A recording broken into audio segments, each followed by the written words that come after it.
Benedicto IX, conocido como el papa más joven y controvertido de la historia, ascendió al trono de San Pedro gracias a la influencia de su poderosa familia. Su papado quedó marcado por una mezcla de excesos, orgías escandalosas, corrupción desmedida y rumores persistentes de rituales de magia negra. En un tiempo donde la Iglesia luchaba contra su propia decadencia, su figura se convirtió en un símbolo de los momentos más oscuros del poder eclesiástico, dejando un legado de escándalo y un llamado a la reforma. En las colinas de Tusculum, entre opulentas villas de mármol y jardines exuberantes, se alzaba el palacio de la familia más poderosa de Roma. En su interior, una celebración desbordante anunciaba el nombramiento de Teofilacto III como papa, un acontecimiento que aseguraría el control absoluto de los tusculanos sobre el trono de San Pedro. Las antorchas iluminaban los pasillos, donde nobles cortesanas y clérigos corruptos brindaban con copas de vino mientras susurraban sobre el nuevo niño pontífice. Teofilacto, con apenas 12 años, según algunos cronistas, observaba la escena desde una esquina del salón. Su rostro, juvenil y sereno, ocultaba la incomodidad de ser el centro de atención de miradas cargadas de ambición y falsedad. Su padre, Alberico III, lo había preparado desde pequeño para este momento, no como un guía espiritual, sino como un peón en el vasto juego político que dominaba Roma. Para Alberico el papado no era un símbolo de fe, sino una herramienta para consolidar el poder de su dinastía. Esa noche, entre las risas y el tintineo de las copas, el joven Teofilacto fue llevado al centro del salón. Alberico, con su imponente figura, se colocó a su lado. «Hoy empieza tu legado», dijo, posando una mano firme sobre el hombro de su hijo. Pero en sus ojos no había orgullo, solo cálculo. Teofilacto no respondió. Había aprendido a no cuestionar las decisiones de su padre, aunque la carga de lo que estaba por asumir le pesaba como una cruz invisible. La ceremonia de coronación en la Basílica de San Pedro fue un espectáculo deslumbrante de oro y seda, diseñado más para impresionar a los nobles y cardenales que para honrar a Dios. El mármol de los pasillos reflejaba la luz de cientos de candelabros, mientras los cánticos de los monjes resonaban en las bóvedas. Sin embargo, bajo esta apariencia de solemnidad, se sentía una tensión palpable. Muchos clérigos murmuraban en desacuerdo con la elección del joven pontífice, pero el poder de los tusculanos era absoluto. Nadie osaba desafiar abiertamente a Alberico III. Cuando el anillo del pescador fue colocado en el dedo de Teofilacto, ahora Benedicto IX, una leve sonrisa cruzó su rostro. No era la sonrisa de un hombre de fe, sino la de un joven que comprendía que había adquirido un poder inmenso sin haber hecho nada para merecerlo. Desde el altar mayor, observaba a la multitud de cardenales, nobles y fieles que se inclinaban ante él. Sin embargo, en su mirada infantil aún había un destello de inocencia que pronto sería aplastado por la maquinaria de corrupción y ambición que lo rodeaba. Mientras la ceremonia concluía, las calles de Roma ardían en susurros.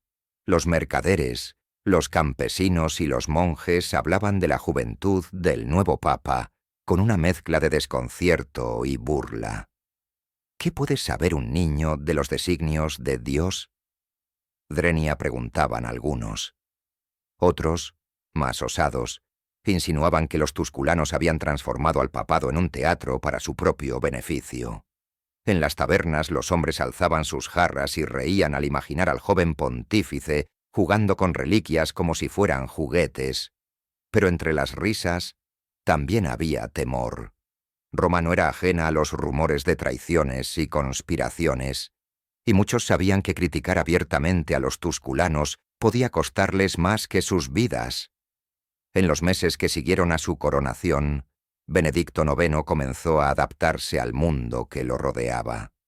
Bajo la tutela de su padre y sus consejeros, aprendió que el poder del papado no residía en las escrituras, sino en la capacidad de manipular a los hombres.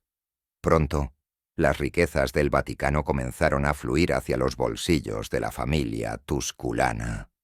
Los cargos eclesiásticos se vendían al mejor postor, y los clérigos más devotos eran relegados a las sombras mientras los aliados de Alberico llenaban las filas del Vaticano. Benedicto IX, a pesar de su juventud, mostraba una sorprendente habilidad para absorber las enseñanzas corruptas de su entorno. En banquetes privados, rodeado de nobles y cortesanas, comenzaban a entender el poder del exceso. Aunque al principio se mantenía al margen, pronto se dejó seducir por los placeres que le ofrecían, guiado por aquellos que buscaban ganarse su favor. Sin embargo, en los rincones oscuros del Vaticano, comenzaron a surgir rumores que pintaban un cuadro aún más siniestro. Algunos decían que Benedicto IX había heredado de su madre una inclinación por lo oculto, y que en su juventud había mostrado un interés por los textos prohibidos. Otros aseguraban haber visto luces extrañas en los aposentos papales durante la noche, acompañadas de cánticos en lenguas desconocidas. Aunque estos rumores no tenían pruebas, alimentaban la creciente percepción de que el joven papa no era simplemente corrupto, sino peligrosamente herético. Los cardenales más devotos, como San Pedro Damián, comenzaban a levantar sus voces contra la decadencia que se extendía desde el trono de San Pedro. Este no es un líder de la fe, sino un mercader de almas, escribiría más tarde en una de sus cartas, condenando la corrupción del papado. Mientras Roma comenzaba a dividirse entre los que apoyaban y los que condenaban al joven papa, Benedicto IX se encontraba en el centro de una tormenta que él aún no podía comprender del todo. Su ascenso al poder no solo marcó el inicio de su reinado, sino también el principio de una era de escándalos y sombras que transformaría para siempre la historia de la Iglesia. En los pasillos dorados del Vaticano, la solemnidad de las oraciones había sido sustituida por el bullicio de festejos interminables. Donde antes resonaban cánticos en latín, ahora el eco de risas, música y copas chocando llenaba el aire. El trono de San Pedro, símbolo de pureza y devoción, se había transformado en el epicentro de un espectáculo de corrupción y desenfreno. Bajo el mando de Benedicto IX, el Vaticano era ahora un teatro de excesos. En una noche de luna llena, el salón principal del Vaticano estaba decorado con suntuosidad que rivalizaba con las cortes más lujosas de Europa. Los candelabros de oro brillaban intensamente, reflejándose en los frescos que cubrían las paredes, mientras una orquesta tocaba melodías profanas que hacían bailar a los asistentes. Nobles, cortesanas, clérigos y mercenarios se mezclaban en un carnaval de lujuria y decadencia. Benedicto IX, vestido con una túnica bordada en hilos de oro, presidía el banquete desde un trono improvisado. A su alrededor, el vino fluía como un río, y los platos exóticos llenaban las mesas. Había faisanes asados, frutas bañadas en miel y manjares traídos de las tierras más lejanas, pero lo que más llamaba la atención era la atmósfera de permisividad absoluta. Nada estaba prohibido en esas noches. Nadie era juzgado. El comportamiento de Benedicto IX se volvió la comidilla de Roma. Los banquetes nocturnos, en los que las reglas eclesiásticas eran violadas abiertamente, se convirtieron en un secreto a voces. Se decía que las fiestas comenzaban como cenas elegantes, pero rápidamente degeneraban en orgías desenfrenadas. Los pasillos sagrados del Vaticano, que debían ser espacios de contemplación y fe, eran testigos de actos que la Iglesia jamás podría admitir.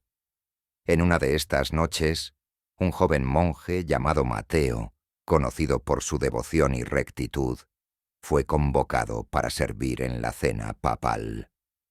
Al principio, intentó concentrarse en su tarea, evitando mirar directamente a los invitados. Sin embargo, lo que vio lo dejó horrorizado. Los clérigos más poderosos de Roma participaban sin pudor en los excesos que se desarrollaban ante sus ojos. Entre risas y carcajadas, se intercambiaban chistes blasfemos, mientras los invitados caían en un estado de embriaguez. Mateo, incapaz de soportar lo que presenciaba, escapó de la sala, con las manos temblorosas y el corazón acelerado. Esa noche, escribió en su diario: «El Vaticano ya no es la casa de Dios. Se ha convertido en un templo de los placeres mundanos, un lugar donde la fe se ha perdido y las almas se condenan». Sus palabras no tardaron en llegar a los oídos de San Pedro Damián, quien comenzó a documentar con más detalle los rumores sobre el comportamiento de Benedicto Nonicedo. Entre los asistentes a estas fiestas se encontraba un grupo reducido y selecto que parecía tener un acceso especial al Papa. Eran nobles y clérigos que compartían no solo su ambición por el poder, sino también un interés común por las prácticas esotéricas. Aunque en la superficie parecían ser aliados leales, en las sombras se dedicaban a explorar textos prohibidos y rituales que, según los rumores, invocaban fuerzas oscuras. En una de estas reuniones privadas, celebrada en un salón más pequeño y alejado del bullicio general, Benedicto Nomebro escuchaba atentamente a un hombre de apariencia inquietante, un noble de tierras lejanas conocido solo como Lorcan. Este personaje, envuelto en un manto negro y con un rostro marcado por cicatrices, había captado la atención del Papa con historias sobre grimorios antiguos y conocimientos que solo los más osados se atrevían a buscar. Lorcan extendió un pergamino sobre una mesa de roble, mostrando símbolos que parecían moverse bajo la luz de las velas. «Este es un mapa de conocimiento perdido, Santidad», susurró con una voz suave, pero cargada de autoridad. «Contiene secretos que pueden asegurarle no solo su trono en la tierra, sino también un poder que trasciende lo terrenal». Benedicto IX, intrigado, tomó el pergamino y lo examinó con detenimiento. Aunque no entendía del todo los símbolos, algo en ellos lo fascinaba, como si estuvieran escritos en un lenguaje que su alma reconocía. Mientras el Papa se hundía cada vez más en sus excesos, los rumores sobre su vida privada se multiplicaban en las calles de Roma. Se decía que las fiestas no solo eran banquetes, sino que en ellas se realizaban actos que desafiaban no solo la moral cristiana, sino también la propia naturaleza humana. Algunos aseguraban haber visto procesiones nocturnas dentro del Vaticano, con los asistentes portando velas negras y cantando himnos en lenguas desconocidas.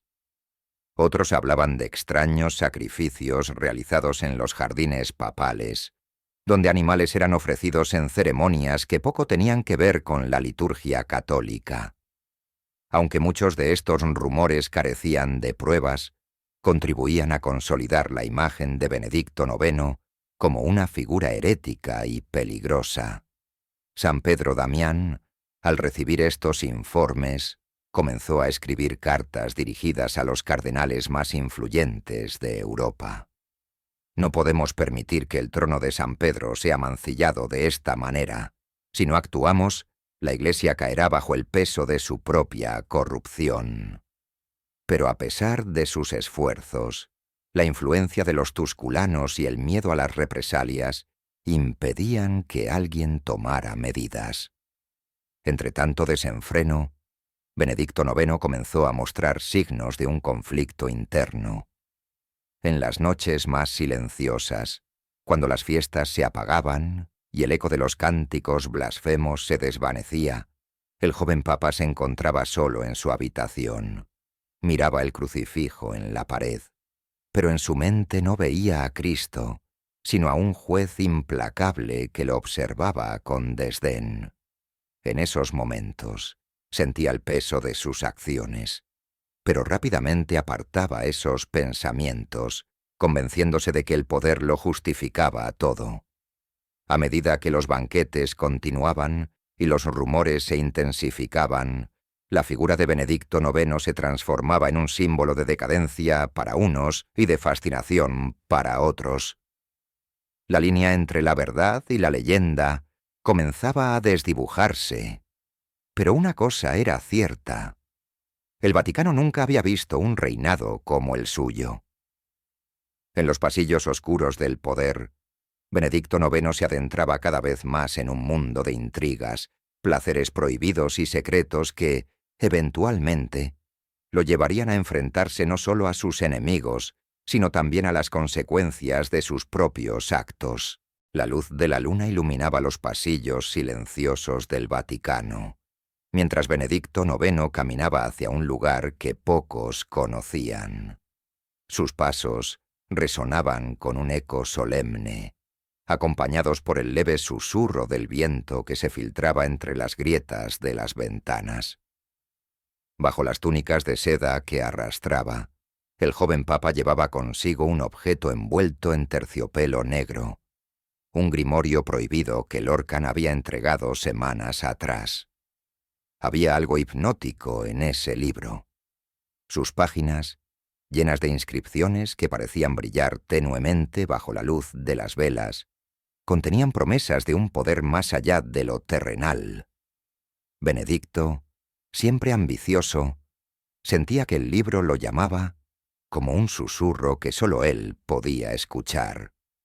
Aquella noche estaba decidido a descifrar sus secretos. En un rincón olvidado del Vaticano, Benedicto IX empujó un panel oculto detrás de un retablo polvoriento. El mecanismo chirrió, revelando una escalera de piedra que descendía a las entrañas del edificio. El aire allí abajo era denso, impregnado con un aroma a humedad y algo más, algo metálico y rancio. Las antorchas colocadas en intervalos irregulares apenas iluminaban el camino, proyectando sombras danzantes en las paredes. En el fondo de aquel túnel, un grupo selecto lo esperaba. Lorcan, con su túnica negra y su rostro siempre inescrutable, dirigía a los demás: nobles decadentes, clérigos corruptos y un puñado de figuras anónimas cuyos ojos brillaban con un fervor perturbador. En el centro de la sala había un altar de mármol negro, decorado con símbolos tallados que parecían cobrar vida bajo la luz vacilante de las antorchas. «Todo está preparado, Santidad», murmuró Lorcan mientras se inclinaba levemente. Sus palabras estaban cargadas de un respeto que parecía casi teatral, pero Benedicto IX aceptó el gesto sin cuestionarlo. En su mente, no era un simple líder espiritual, era un puente entre lo terrenal y lo divino, el único capaz de sostener el peso de ambos mundos. La ceremonia comenzó con cánticos que ninguno de los presentes parecía comprender del todo, pero que repetían con una precisión inquietante. Las palabras, en un idioma olvidado por el tiempo, llenaron el espacio, resonando en las paredes como un eco interminable. Benedicto IX abrió el grimorio y comenzó a leer, su voz grave y firme, mientras las letras en las páginas parecían arder con una luz tenue y maligna. En un rincón de la sala, un cordero negro estaba atado con sogas gruesas. El animal, inquieto, balaba de manera frenética, como si pudiera sentir lo que estaba por suceder. Lorcan avanzó lentamente hacia él, con un cuchillo ceremonial en la mano, y lo alzó hacia el altar. El sacrificio fue rápido, pero brutal. La sangre del cordero se derramó sobre el mármol, fluyendo por los grabados tallados como si estos fueran canales diseñados para ese propósito. La atmósfera se volvió sofocante. El aire parecía más espeso, cargado de algo intangible pero palpable, como una presencia que observaba desde las sombras. Mientras el cántico alcanzaba su clímax, las antorchas titilaron y una ráfaga de viento frío recorrió la sala subterránea. Benedicto IX sintió un escalofrío recorrerle la espalda, pero no se detuvo. Sus ojos estaban fijos en el grimorio, mientras sus labios pronunciaban las últimas palabras del ritual. De repente, el silencio cayó sobre la sala como un manto pesado. Las llamas de las antorchas se apagaron y la oscuridad se hizo absoluta. Por un momento, nadie se atrevió a moverse ni a hablar, y entonces un murmullo profundo y gutural se escuchó, no desde un lugar específico, sino desde todas partes a la vez. La oscuridad se rompió con un resplandor rojo que emergió desde el altar. Los grabados de mármol parecían arder con una luz interna, y una figura comenzó a tomar forma en medio del humo que se elevaba. No era completamente humana. Su silueta era borrosa, y su rostro parecía cambiar con cada parpadeo, como si no pudiera mantener una forma fija. Los presentes retrocedieron, algunos cayendo de rodillas mientras susurraban oraciones en voz baja. Pero Benedicto IX permaneció inmóvil. Había un brillo febril en sus ojos, una mezcla de fascinación y miedo. La figura alzó una mano, o algo que se asemejaba a una mano, y señaló directamente al Papa. Una voz resonó, profunda y rasposa, pero también melódica, como si fuera el eco de miles de voces. «¿Qué buscas, mortal?», Drenia preguntó la figura. Benedicto IX, luchando por mantener la compostura, respondió con firmeza: «Poder. Poder para gobernar sobre lo terrenal y lo divino». La figura pareció reír, aunque el sonido no era humano. «El precio será alto», dijo finalmente, antes de desaparecer en un estallido de humo y sombras. La sala quedó en silencio una vez más, salvo por el sonido de los presentes respirando con dificultad. Esa noche, mientras los demás se retiraban en silencio, Benedicto IX se quedó solo en la sala subterránea, contemplando el altar. Las palabras de la figura resonaban en su mente. El precio será alto. Pero en su arrogancia, el joven papa no temía las consecuencias. Para él, el poder justificaba cualquier sacrificio. Sin embargo, algo había cambiado. Al regresar a su habitación, notó que su reflejo en el espejo parecía más oscuro, como si las sombras se aferraran a él. Los sirvientes se mostraban nerviosos en su presencia, evitando mirarlo a los ojos. Y en los días que siguieron, los rumores sobre sus actividades nocturnas comenzaron a extenderse con mayor intensidad. San Pedro Damián, al recibir nuevas cartas de monjes que hablaban de cánticos extraños y sombras que se movían por el Vaticano, escribió en su diario: «Benedicto IX no solo ha profanado el trono de San Pedro con su corrupción, ha invocado fuerzas que ni él mismo comprende. Si no actuamos pronto, su reinado podría traer la ruina no solo para la Iglesia, sino para toda la cristiandad». En lo más profundo del Vaticano, donde la luz del día nunca llegaba, Benedicto IX había dado un paso irreversible hacia la oscuridad. Su búsqueda de poder lo había llevado a cruzar límites que ningún papa se había atrevido a traspasar. Pero lo que no sabía era que, con cada ritual, con cada sacrificio, se acercaba más a un abismo del que no habría retorno. Los días se volvían más sombríos en Roma. Los rumores de los rituales en los sótanos del Vaticano se mezclaban con historias de extrañas desapariciones en los barrios más pobres de la ciudad. Nadie podía señalar con certeza a un culpable, pero todos los ojos miraban hacia el Vaticano y, más específicamente, hacia Benedicto IX. Sin embargo, el joven papa parecía indiferente a las crecientes tensiones que lo rodeaban. Su obsesión con el poder lo cegaba, y cada noche descendía nuevamente a los sótanos para continuar sus rituales. En su mente, Benedicto había comenzado a justificar todo lo que hacía. El pueblo necesita un líder fuerte, se decía. ¿No pueden entender lo que es necesario para sostener el peso de este mundo? Y el siguiente. Con esas palabras, acallaba la tenue voz de su conciencia, que cada vez parecía más lejana. Mientras los rumores sobre su conducta se extendían, San Pedro Damián decidió tomar cartas en el asunto. Conocido por su devoción y su lengua afilada, el monje no tenía miedo de enfrentarse a la corrupción, incluso si eso significaba desafiar al Papa.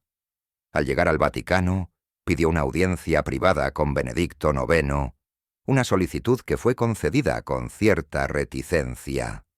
La reunión tuvo lugar en una de las cámaras privadas del Papa, un salón decorado con opulencia que parecía más propio de un emperador que de un líder espiritual. Mientras las velas parpadeaban, arrojando sombras inquietantes en las paredes, San Pedro Damián se inclinó ligeramente, más por protocolo que por respeto genuino. «Santidad, estoy aquí porque temo por el estado de nuestra Iglesia», comenzó. Su voz firme pero controlada. Los rumores que circulan no son meros chismes. Hay informes de actividades profanas, de prácticas que contradicen todo lo que la fe cristiana representa. Benedicto IX lo miró con una sonrisa fría, sus dedos tamborileando sobre el brazo de su trono. «¿Rumores, dices? ¿Y acaso debo gobernar la Iglesia según los susurros de campesinos ignorantes y monjes celosos? Mi tarea es mucho más elevada, Pedro. Mi papel no es complacer al pueblo, sino liderarlo, incluso si ellos no entienden el camino que sigo». El monje lo miró fijamente, sus ojos llenos de una mezcla de tristeza y determinación. «Santidad, no hay liderazgo en la oscuridad. Si persiste en este camino, no solo condenará su alma, sino que arrastrará a la Iglesia entera con usted. Debe abandonar estos actos antes de que sea demasiado tarde». Pero Benedicto IX simplemente se rió, un sonido bajo y áspero que llenó la sala. «Demasiado tarde, dices. Pedro, tú, de todas las personas, deberías saber que el poder no viene sin sacrificios, y yo no tengo miedo de pagar el precio necesario para mantener a la Iglesia en lo alto».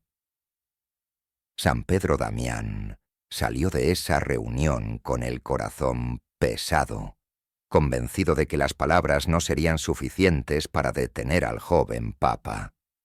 En su mente, comenzó a trazar un plan para reunir apoyo entre los clérigos y nobles que se oponían a Benedicto IX, sabiendo que el tiempo apremiaba. Mientras tanto, Benedicto IX organizaba una reunión secreta en los sótanos del Vaticano, una que sería diferente a las anteriores. Lorcan, siempre a su lado, le había asegurado que esta ceremonia en particular le otorgaría un poder más allá de su comprensión, pero que también requeriría un sacrificio significativo.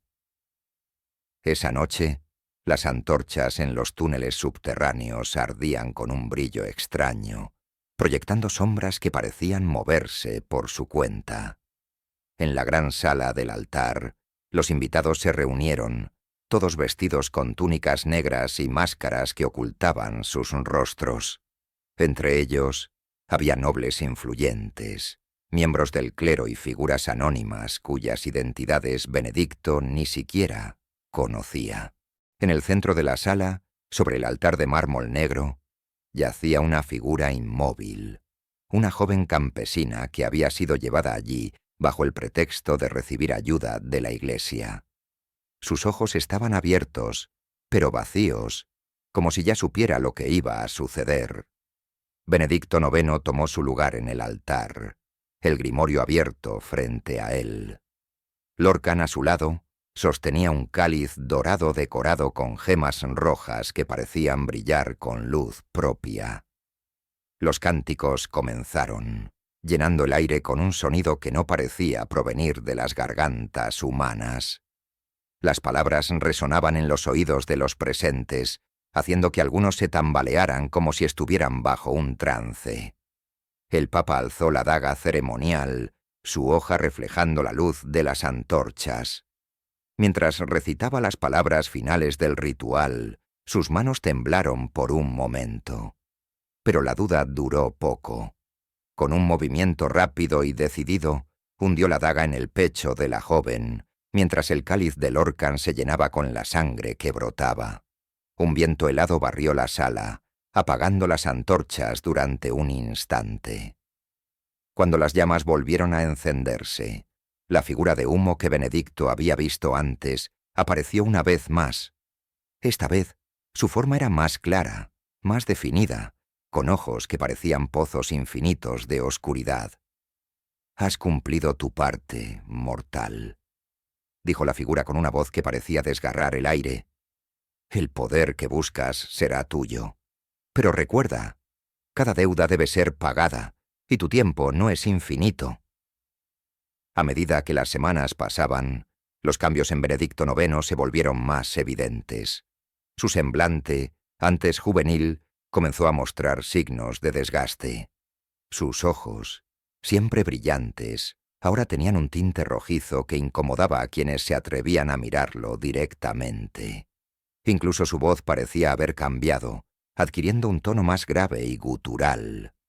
Los rumores sobre sus rituales se intensificaron, y más figuras dentro del clero comenzaron a unirse a San Pedro Damián en sus esfuerzos por destituirlo. Sin embargo, Benedicto seguía aferrado al poder, confiando en los aliados que aún le eran leales y en el oscuro conocimiento que había adquirido. Pero había algo que no podía ignorar. Cada noche, en sus sueños, veía los ojos de la figura que había invocado, mirándolo desde las sombras. Y en esos sueños siempre escuchaba las mismas palabras: «El precio será alto». Lo que Benedicto IX no sabía era que su caída estaba más cerca de lo que podía imaginar, y que el precio que tendría que pagar por el poder que había buscado sería más alto de lo que jamás había previsto. El Vaticano se había convertido en un palacio en sombras, un lugar donde la magnificencia de los frescos y los mármoles brillantes ya no podía ocultar la corrupción que fluía en sus pasillos. Mientras los rumores sobre los rituales oscuros y la depravación de Benedicto IX se extendían como una peste, las murmuraciones se transformaban lentamente en planes de acción. San Pedro Damián, siempre vigilante, había comenzado a reunir aliados, convencido de que la única forma de salvar a la Iglesia era despojar al joven Papa de su trono. Entre los aliados de San Pedro Damián estaban algunos de los clérigos más influyentes de Roma, quienes, aunque inicialmente temerosos de enfrentarse al Papa y su poderoso linaje tusculano, no podían ignorar el estado de caos en el que se encontraba la Iglesia. También había nobles descontentos, cuyo apoyo al papado se había convertido en una carga política y financiera. En reuniones secretas en criptas y villas alejadas del Vaticano, el plan comenzó a tomar forma. Se necesitaría no solo apoyo dentro de Roma, sino también la intervención de poderes externos. Fue entonces cuando San Pedro Damián contactó con Enrique III, el emperador del Sacro Imperio Romano Germánico, quien ya había expresado su descontento con la situación en Roma. Enrique, un hombre pragmático y ambicioso, vio en esta crisis una oportunidad para reforzar su influencia sobre el papado. «El caos en Roma es una herida abierta», escribió San Pedro Damián al emperador. «Si no se actúa ahora, la fe de millones se verá contaminada por el escándalo. Necesitamos su mano firme para restaurar el orden». Mientras tanto, Benedicto IX seguía sumido en su mundo de excesos y rituales, ajeno a la tormenta que se gestaba fuera de las puertas del Vaticano.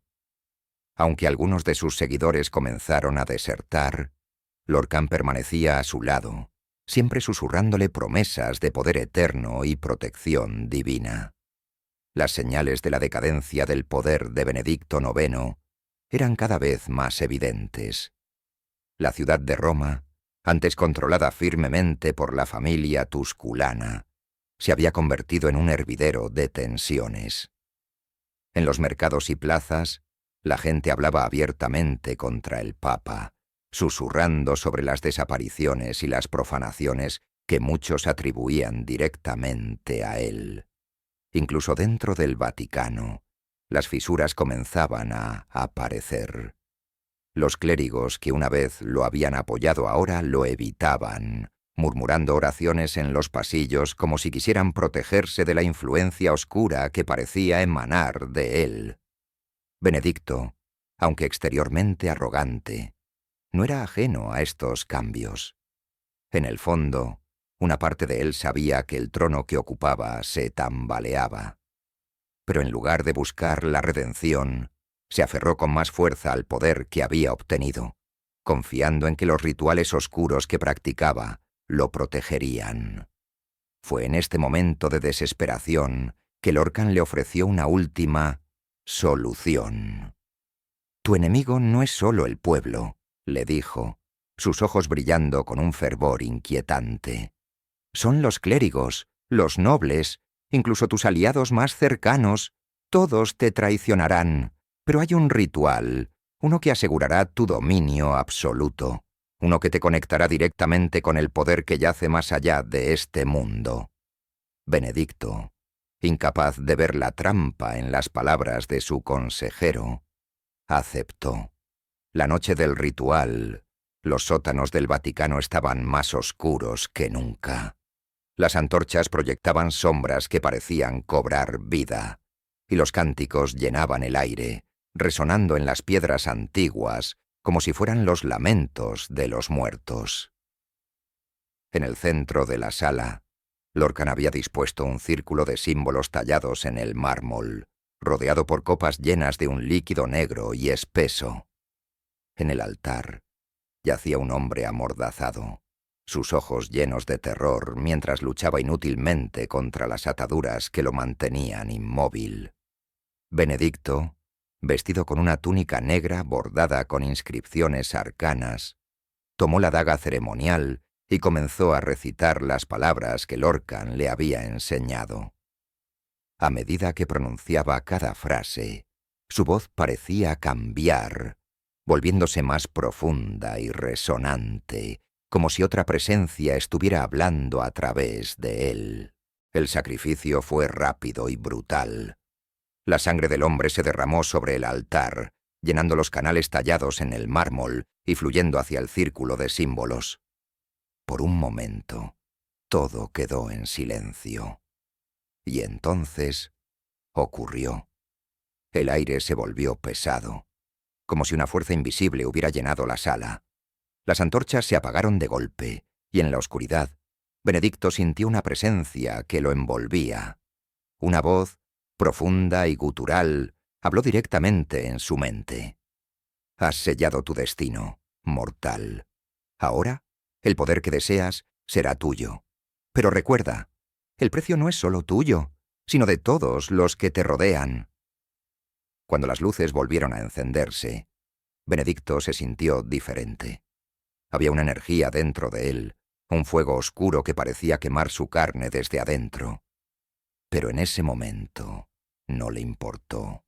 Había logrado lo que quería, poder absoluto. Sin embargo, mientras Benedicto celebraba su victoria, la rebelión que San Pedro Damián había orquestado finalmente estalló. Enrique III había llegado a Roma con un ejército, decidido a restaurar el orden en el Vaticano. Los nobles y clérigos que se habían opuesto a Benedicto se unieron a la causa, exigiendo su destitución inmediata. El Papa, ahora completamente consumido por su obsesión, no estaba dispuesto a ceder. Ordenó a sus guardias defender el Vaticano, pero muchos de ellos, temerosos de las historias que habían escuchado sobre los rituales oscuros, desertaron. La batalla por el Vaticano comenzó, con soldados irrumpiendo en los salones sagrados mientras los pocos seguidores leales a Benedicto intentaban resistir. En medio del caos, Benedicto se encerró en sus aposentos, aferrándose al grimorio que contenía los secretos que lo habían llevado a ese punto. Pero ni siquiera el poder que había invocado podía protegerlo de lo inevitable. La puerta de sus aposentos fue derribada, y los soldados de Enrique III lo encontraron sentado en su trono, su rostro marcado por una mezcla de desafío y locura. San Pedro Damián fue quien pronunció las palabras finales. «Teofilacto», dijo, usando su nombre secular, «tu reinado ha terminado. La Iglesia ya no será el teatro de tus blasfemias». Y así, Benedicto IX fue depuesto por tercera y última vez, su legado marcado para siempre por la corrupción, la depravación y los secretos oscuros que llevó al Vaticano. Pero incluso en ese momento, mientras era llevado al exilio, Benedicto esbozó una sonrisa, como si supiera algo que nadie más podía entender. Porque, en su mente, la voz del ritual aún susurraba: «El poder nunca se destruye, solo cambia de manos». Roma despertaba al eco de campanas que no llamaban al rezo, sino al conflicto. El ejército de Enrique III había tomado el control de las puertas de la ciudad, y la rebelión organizada por San Pedro Damián estaba en su punto culminante. Las calles, una vez bulliciosas de comerciantes y peregrinos, ahora estaban llenas de soldados y ciudadanos divididos entre el miedo y la esperanza. El nombre de Benedicto IX era pronunciado con temor, burla y desprecio, mientras las paredes de Roma se llenaban de grafitis que clamaban por su caída definitiva. El emperador, decidido a poner fin a la crisis que había desgarrado el corazón de la Iglesia, organizó un concilio en Sutri, una pequeña ciudad fuera de Roma. Allí, los líderes del clero y representantes del imperio se reunieron para deliberar sobre el destino del papado. El concilio fue un espectáculo de tensiones acumuladas. Nobles, clérigos y emisarios se enfrentaban verbalmente, exponiendo los crímenes y excesos de Benedicto IX.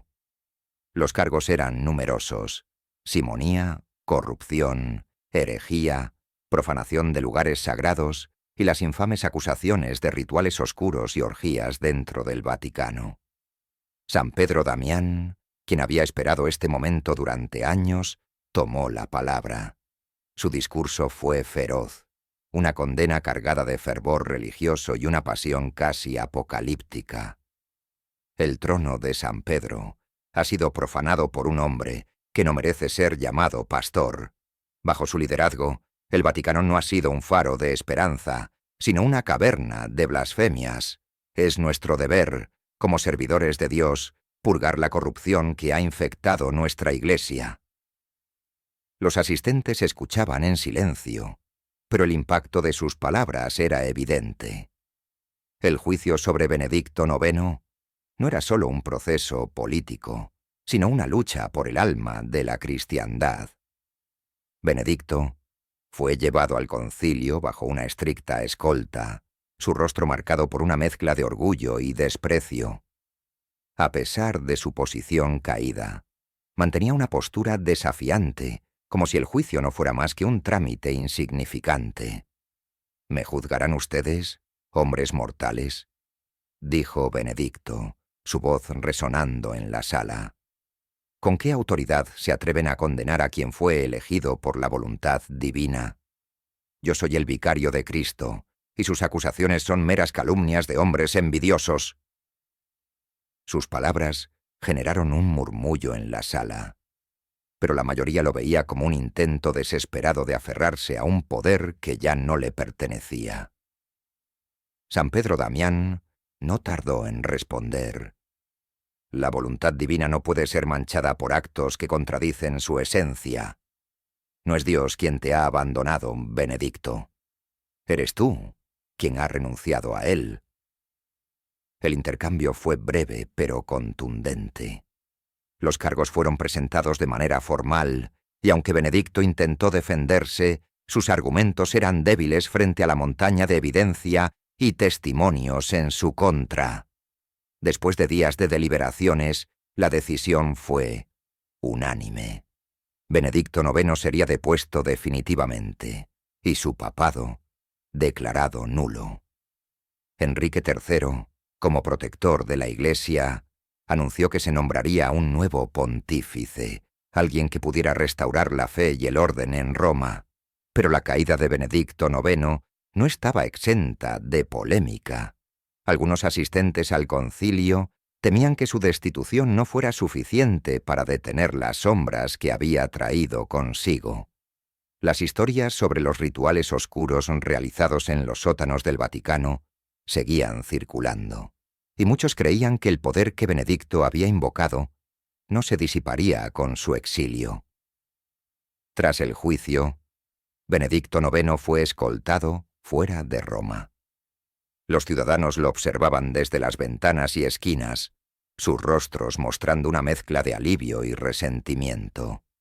Algunos lanzaban piedras y maldiciones, mientras otros simplemente se persignaban, esperando que su partida marcara el fin de los horrores que habían vivido. Benedicto, sin embargo, no mostraba señales de arrepentimiento. Montado en un caballo oscuro, sus ojos se dirigían hacia el horizonte. Pero en su rostro había una leve sonrisa, como si supiera algo que los demás ignoraban. «¿Creen que esto es el final?», murmuró para sí mismo. «El poder no desaparece, solo cambia de forma». En su equipaje, escondido entre los pocos objetos que se le permitió llevar, se encontraba el grimorio que había utilizado para sus rituales. Aunque el trono de San Pedro ya no era suyo, Benedicto seguía aferrándose a los secretos que lo habían conducido a la cima y, eventualmente, a la caída. Con Benedicto IX fuera de escena, Roma y el Vaticano comenzaron el arduo proceso de reconstrucción. El nuevo Papa, elegido con la bendición de Enrique III, prometió reformas y un retorno a los valores espirituales que habían sido olvidados. Sin embargo, las cicatrices de la era de Benedicto IX eran profundas. Los pasillos del Vaticano, una vez llenos de lujo y decadencia, ahora estaban vacíos y silenciosos. Los sótanos, donde se creía que Benedicto había llevado a cabo sus rituales, fueron sellados, pero los rumores sobre las energías oscuras que aún habitaban allí persistieron durante generaciones. San Pedro Damián, aunque satisfecho con la caída del Papa corrupto, sabía que la batalla por purificar la Iglesia estaba lejos de terminar. En sus escritos posteriores, describió a Benedicto IX como un recordatorio de que incluso el trono más sagrado puede ser profanado por el pecado. Años después de su exilio, las historias sobre Benedicto IX comenzaron a mezclarse con leyendas y mitos. Algunos afirmaban que había muerto en la pobreza, consumido por su propia corrupción. Otros decían que había encontrado refugio en tierras lejanas, donde continuaba practicando sus rituales oscuros. Pero una historia destacaba entre todas. En los monasterios se hablaba de un libro antiguo que circulaba en secreto, un grimorio que contenía conocimientos prohibidos y llevaba la marca de Benedicto IX. Se decía que aquellos que lo leían podían sentir una presencia observándolos, una sombra que susurraba promesas de poder a cambio de algo más valioso que el oro. Y así, aunque su reinado había terminado, el legado de Benedicto IX continuaba, dejando una marca oscura en la historia de la Iglesia y recordando al mundo que incluso el poder más absoluto tiene un precio que pagar. El tiempo parecía moverse con pesadez en el exilio de Benedicto IX. Las lujosas estancias del Vaticano, los banquetes profanos y los aplausos de los cortesanos aduladores eran ahora solo recuerdos lejanos. Refugiado en una villa deteriorada de los tusculanos, Rodeado por los bosques oscuros de las afueras de Roma, Benedicto vivía en un limbo. Sus aliados lo habían abandonado. Su nombre era sinónimo de escándalo, y la Iglesia, bajo su nuevo liderazgo, se esforzaba por borrar cualquier vestigio de su papado. Sin embargo, Benedicto no estaba solo. Aunque los sirvientes que le quedaban eran pocos, había algo en su presencia que los inquietaba profundamente. Había noches en que el exiliado papa no salía de su habitación durante horas, susurrando en un idioma incomprensible. Se decía que guardaba un libro que consultaba con devoción casi febril, un grimorio cuyas páginas estaban manchadas de símbolos oscuros y dibujos grotescos. Las semanas pasaron, y Benedicto comenzó a desarrollar una rutina que desconcertaba a sus sirvientes. Se despertaba tarde en la noche y pasaba largas horas encerrado en su estudio, solo para emerger al amanecer con ojeras profundas y un extraño brillo en los ojos. A menudo lo encontraban murmurando frases incoherentes o dibujando símbolos en trozos de pergamino. Una noche, uno de los sirvientes más jóvenes, curioso por los rumores, se atrevió a espiar a través de una grieta en la puerta del estudio de Benedicto. Lo que vio lo dejó helado. El papa caído estaba rodeado de velas negras, con una daga ceremonial en la mano, mientras trazaba un círculo de sal y cenizas en el suelo. Dentro del círculo, un objeto extraño parecía pulsar débilmente, como si tuviera vida propia. El sirviente huyó aterrorizado, pero no vivió lo suficiente para contar lo que había visto. Al día siguiente, su cuerpo fue encontrado en el bosque cercano, su rostro congelado en una expresión de horror indescriptible. Los rumores comenzaron a extenderse. Los pocos aldeanos cercanos hablaban de luces extrañas que emanaban de la villa durante la noche, de cánticos que se escuchaban en el aire y de sombras que se movían entre los árboles, incluso cuando no había viento. La villa de los tusculanos, una vez un símbolo de poder y opulencia, se había convertido en un lugar maldito. Un día, mientras una tormenta azotaba la región, un visitante inesperado llegó a la villa. Era un monje de aspecto ascético, con una túnica sencilla y una cruz de madera colgando de su cuello. Se presentó como Fray Mateo, enviado por San Pedro Damián para intentar la última redención de Benedicto Numebeo. Mateo no tardó en percibir la atmósfera opresiva del lugar. Las sombras parecían moverse por su cuenta, y el aire estaba impregnado de un olor acre, como a cera quemada y carne podrida. Sin embargo, el monje, armado con su fe, insistió en hablar con el exiliado papa. Benedicto lo recibió con una sonrisa sardónica, sentado en un trono improvisado en el salón principal de la villa. La luz de las velas apenas iluminaba su rostro, pero Mateo pudo notar cómo la corrupción parecía haberse apoderado de su cuerpo. Su piel tenía un tono ceniciento, y sus ojos, hundidos y brillantes, parecían contener secretos que nadie debía conocer. —¿Vienes a redimirme, Fray Mateo? —preguntó Benedicto, con una voz que era a la vez burlona y fatigada. Es un gesto noble, pero ¿qué puede ofrecerme la redención cuando ya he visto lo que hay más allá? Mateo intentó razonar con él, apelando a la misericordia de Dios y al arrepentimiento. Sin embargo, cada palabra parecía rebotar contra un muro invisible.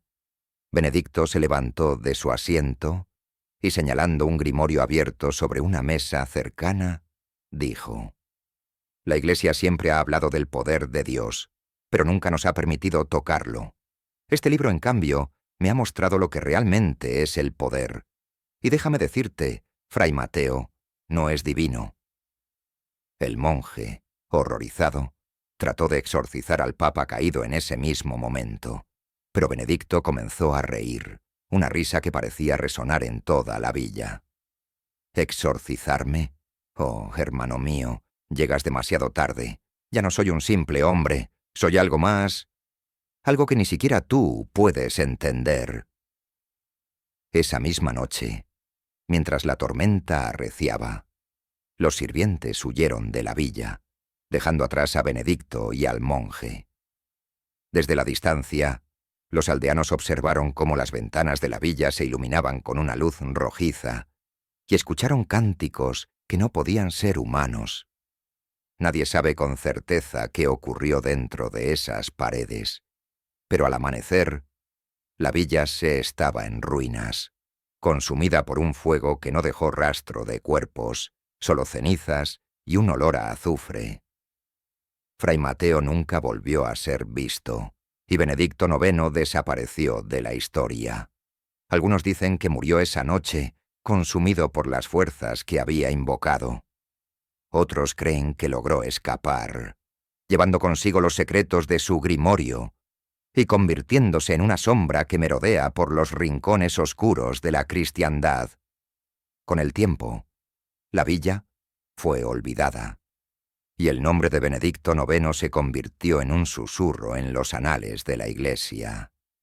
Pero los rumores persistieron. En ciertas noches, bajo la luz de la luna llena, algunos dicen que pueden ver una figura solitaria caminando entre las ruinas, un hombre envuelto en sombras, con un libro bajo el brazo y una sonrisa que no pertenece a este mundo.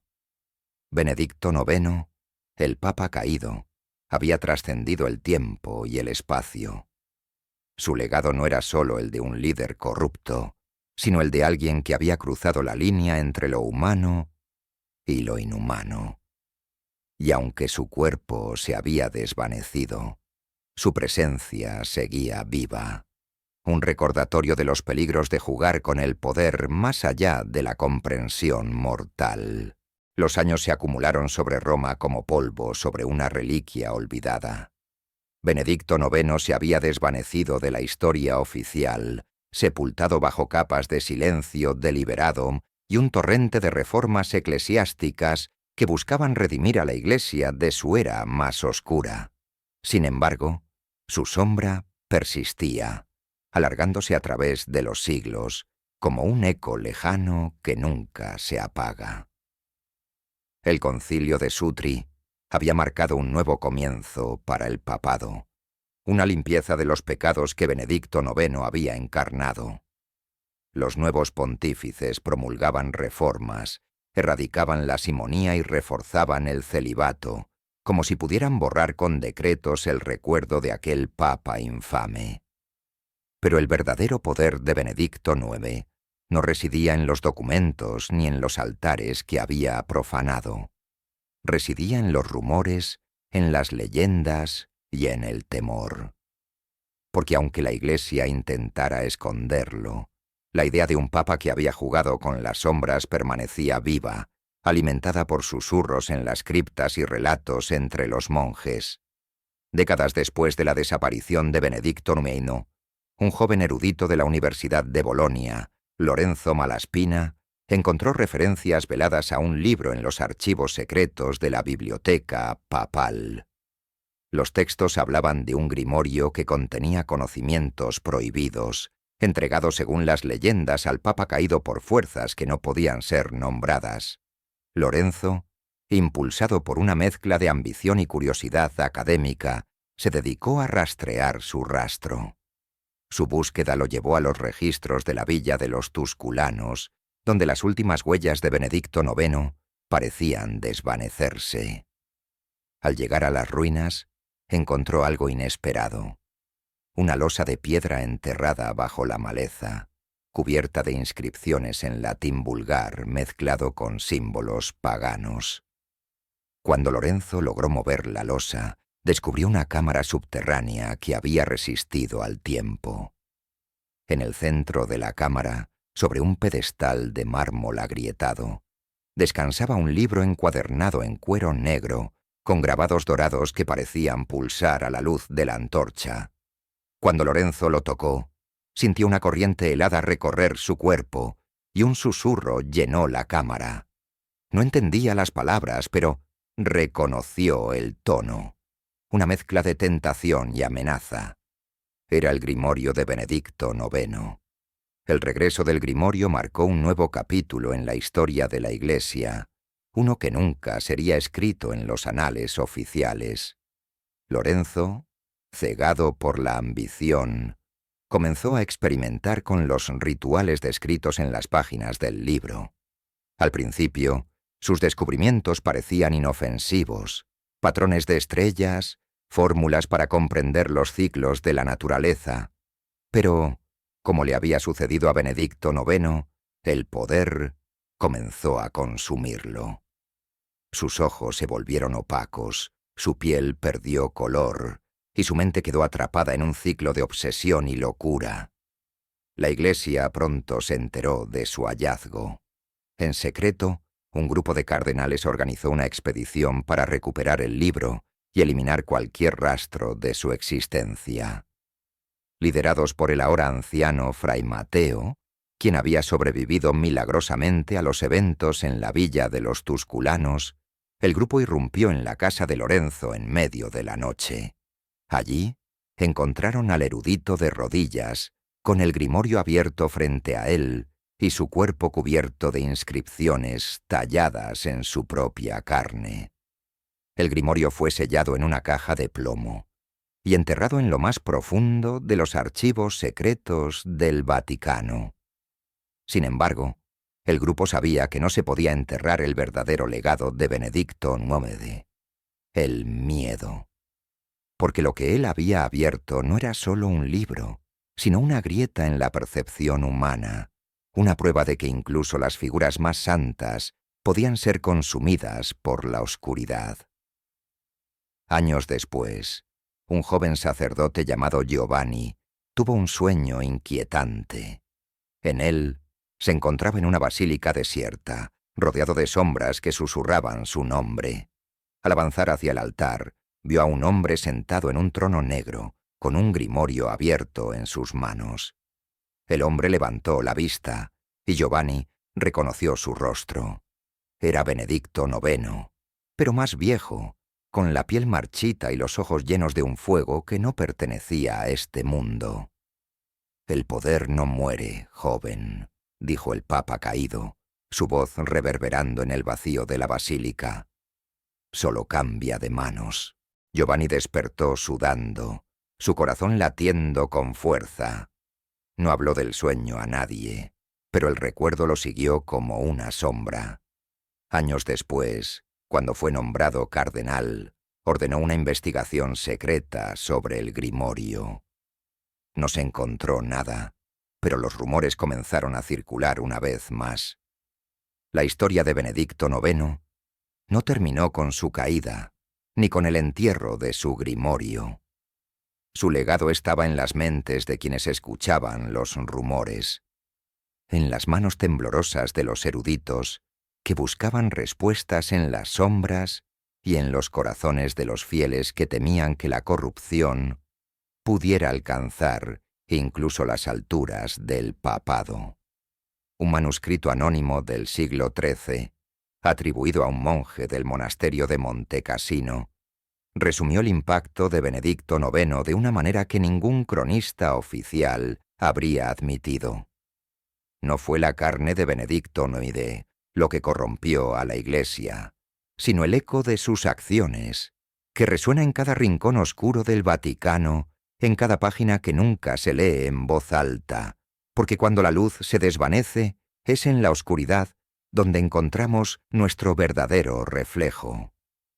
Y así, el legado de Benedicto IX quedó sellado, no en los libros de historia, sino en los susurros de las criptas, en los cánticos olvidados y en los sueños de quienes se atrevían a mirar demasiado tiempo al abismo.